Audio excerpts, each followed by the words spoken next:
All right. LD, WMMA City's your boy, the Coach Show Live on the Coach Show Live. Okay, got a text from my boy, Combo Breaker 99, and, just kind of sent me this article. And then I wake up this morning and, a few of y'all, Coach, when you going to talk about Taila Santos? When you going to talk about it? All right? And I appreciate everybody, sending me emails. My email is sdharristhrow@gmail.com, okay? If you want to, send me an email and, ask me about something or, hey, you want me to talk and speak on something, it's sdharristhrow@gmail.com, okay? Check it out. So Taila Santos gets released from the UFC. This one was kind of shocking, and a lot of people didn't see this coming. I know I didn't see it coming. The thing of it is, and I'm explaining to you guys what happened, okay? So I reached out to some of the Brazilians I know. I know a lot of Brazilians, and a lot of Brazilians, they rock with my channel. A few of my fighters and I built relationships with, and, I just went and asked, and a few of them are very close, or they know Taila Santos well, okay? Here's what I found out. Oh, and before you come on here, man, why should we listen to you, man? A guy with these videos and, man, you ain't even making a quality video. Well, if you're new to this channel, I work a lot. So 90% of the videos that you see me do now, I'm on the road because I am working. And moreover,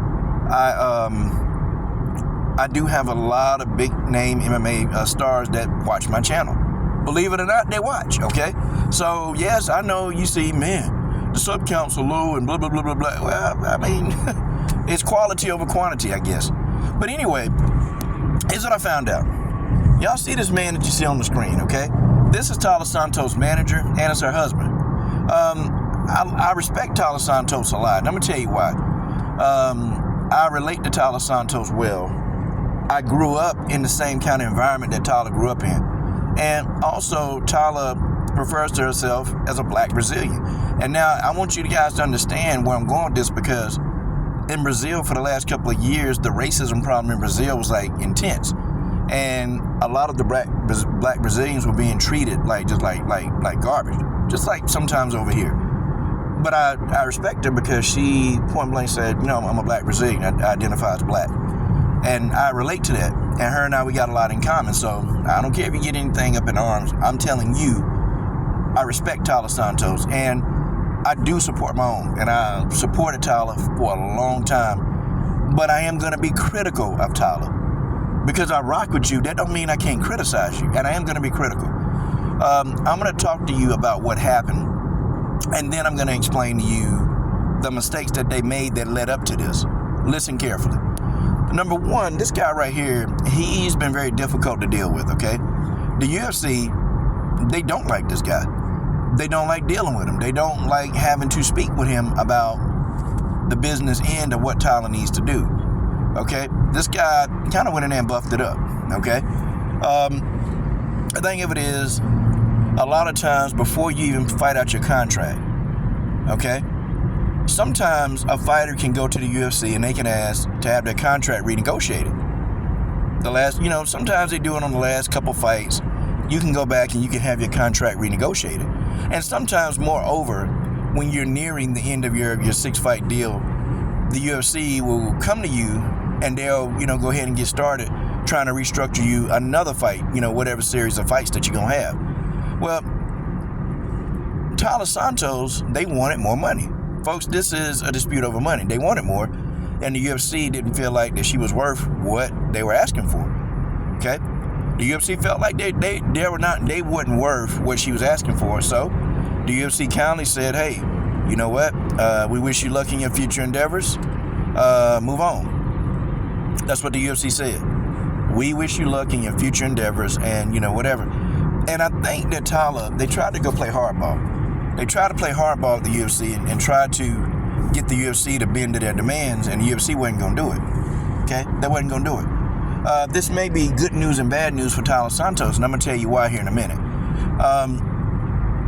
So they went to try to negotiate this deal. The UFC said no, and they told him to kick rocks. This husband, he's been a problem, man, for Taila for a long time. This one person, he's cost Taila a lot, okay? He's cost a lot. Number one, okay, she gets hurt in the Valentina fight, orbital bone. And folks, I don't know if you know how serious an orbital bone fracture is. It's serious. Ask Michael Bisping how serious that is, okay? An orbital bone issue, man, you can get your eye put out, okay, if you don't get that treated. You can lose an eye over an orbital bone issue. Like, it's nothing to play with. And, you know, Taila elected to just let it heal on his own. I didn't understand, like, why not go get the surgery? I didn't quite understand, like, why would she do that, okay? Like, you know, people was getting on Kell Brook when he was fighting Triple G. And he kept holding his eye. Like, you know, when you have a fractured orbital bone, I've heard fighters tell me it feels like your eye's about to pop out of your head. And so he kept holding his eye and checking his eye. He kept doing that because he didn't want to lose his eye. And Kell Brook made a decision to say, okay, I'm done. I don't want to lose my eye. Okay? That's what happened in that deal. An orbital bone injury is one of the most serious fighting injuries that you can have, bar none. Okay? And that's one injury that can ultimately end your career if left untreated. Okay? Taila Santos elects to just let the thing heal. Talking about, well, you know, studies show that it'll heal on its own with no intervention. No, the problem is, okay, Taila Santos, they didn't want to get that surgery because that would have put her out of commission for 6 to 8 months, and she would not be able to obtain an income. Remember, all of the decision making that they make is based on money, okay? She wouldn't have been able to get an income with that, but do y'all see how this came back to bite in the ass? I'm finna tell you right now. This came back to bite Taila because now you go into a fight versus Aaron Blanchfield, okay? You upset a couple of fights, I think. But this is not the same Taila Santos. You can tell it's not the same. Because the Taila Santos that fought Valentina would have murdered Aaron Blanchfield. You know it and I know it, okay? But the thing of it is, when you have an orbital bone injury, you're not going to take those risks.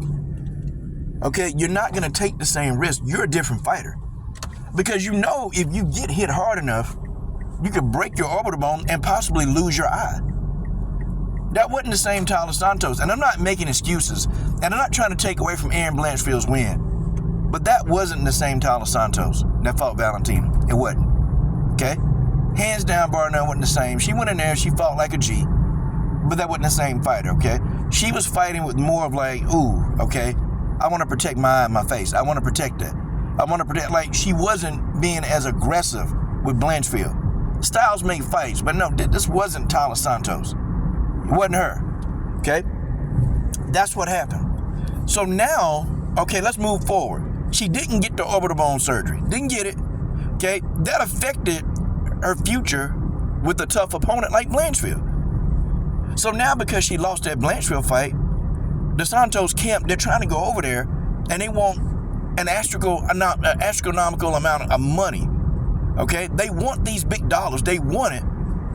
But that Blanchfield loss set them back. They lost hundreds of thousands of dollars on that Blanchfield loss.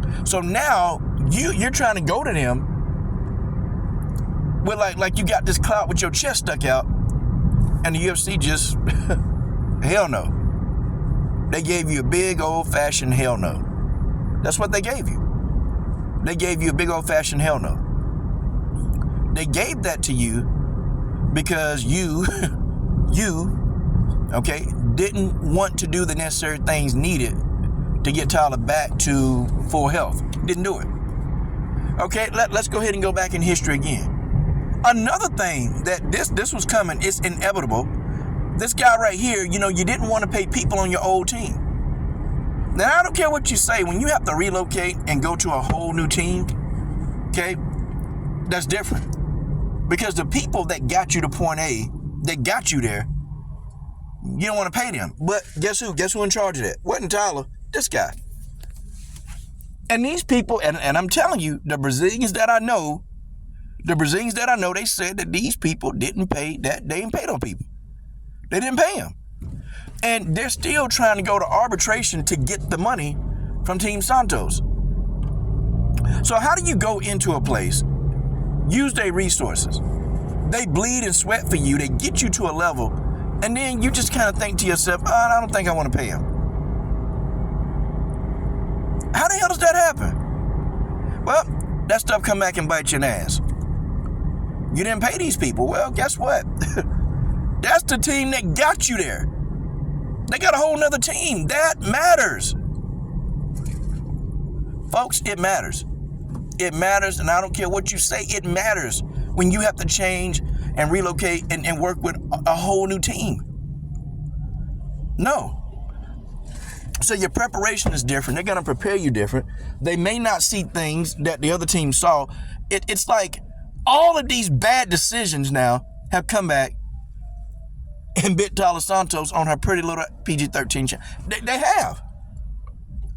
And I feel bad for this beautiful black woman. I feel bad for her because these are decisions that they could have easily been avoided if you just if you would have followed protocol. If you just will have followed protocol. If you will have followed protocol, these decisions would have been easy and you wouldn't be going through this crap. But now, because, well, now she's not in the UFC, she didn't follow protocol. Didn't follow it. Didn't go through the necessary steps to get everything right. Didn't do it. Okay? I like Taila Santos. I like her. She's a magnificent fighter. I mean, she's only got 3 losses, guys. 19 wins and 3 losses. 1 more win, and she's in the 20-win club. You know how hard that is to get 20 wins in MMA? That's crazy, man. She'll join an elite level of fighters with 20 or more wins. Females. So it wasn't because, she was losing and she's a bum fighter. It's because of this guy right here. Him. And when you got an aggressive family member that's also your manager, you begin to think that you're worth more than what you're worth. But that Blanchfield win set them back. Okay? This is all the information that I heard and what happened, okay? Now, Taila's next, venture, if she's smart, if she's real smart, I'm going to tell y'all that PFL is looking real good nowadays. The PFL looking real good.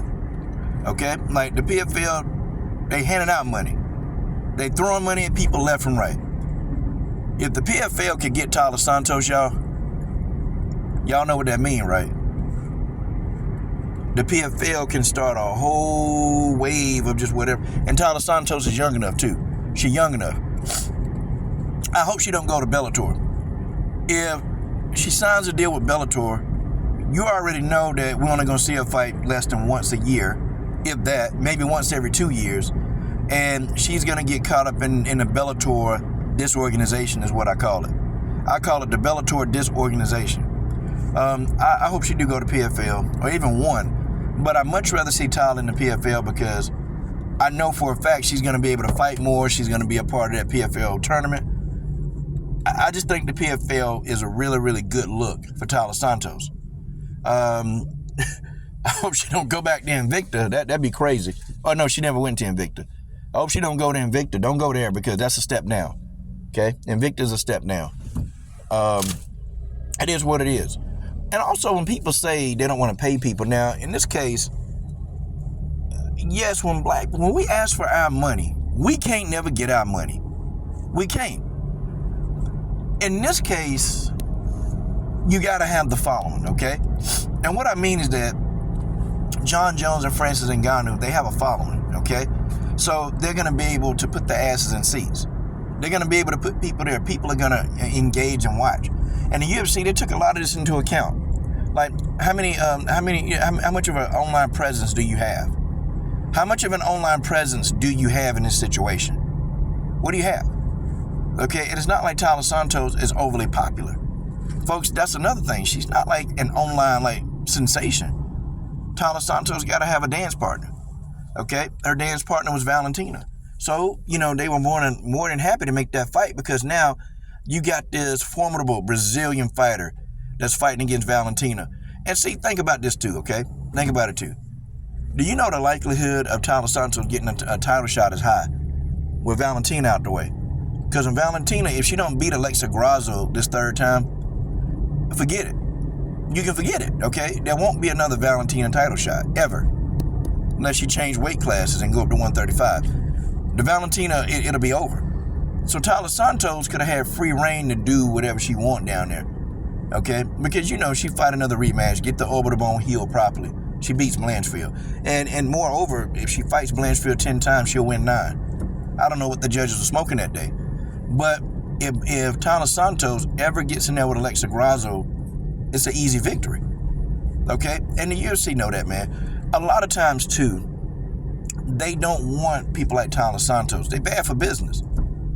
And you get Taila Santos or one of these people, they go in there and they beat the hell out of your young superstar. They beat the hell out of your young superstar. And then what do you have? What do you have? You have a broken fighter, okay, that isn't of value anymore because they don't have no more confidence. Like, it's crazy. So either way, the UFC in this situation, they win.